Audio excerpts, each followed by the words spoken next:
จะห่างแต่ยังหาบ่ลืมเลือนน้องเปรียบเสมือน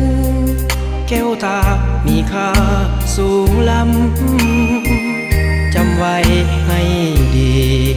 หากนี้บ่มีเปลี่ยนพันจงอย่าให้หันโศกสันถ้ามีหากจริงยิ่งได้สายอื่นหมื่นพันนั้นบ่เกี่ยวเลย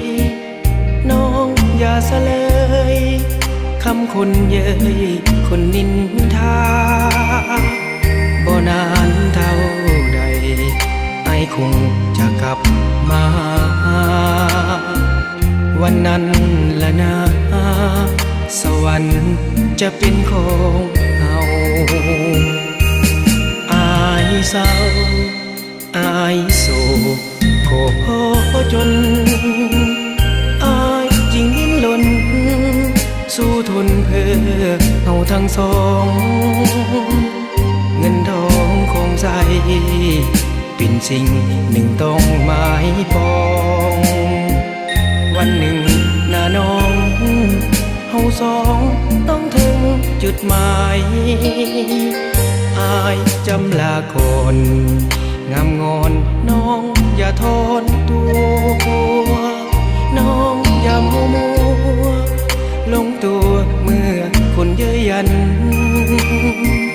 โบนานเท่าใดต้องกลับมาจอมควันเมื่อถึงวันนั้นสวรรค์ต้องเป็นของเรา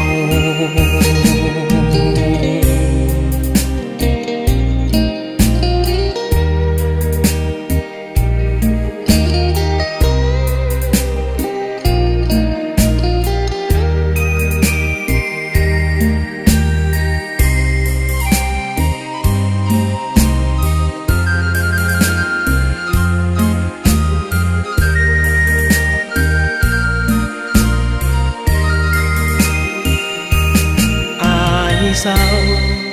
อายโศกโผจนอายยิ่งดิ้นรนสู้ทนเพื่อเอาทั้งสองเงินทองคงใสเป็นสิ่งหนึ่งต้องหมายปองวันหนึ่งหน้าน้องเฮาสองต้องถึงจุดหมายอายจำลาก่อนงามงอนน้องอย่าทอนตัวน้องอย่ามัวลงตัวเมื่อคนเย้ยยันโบนานเท่าใด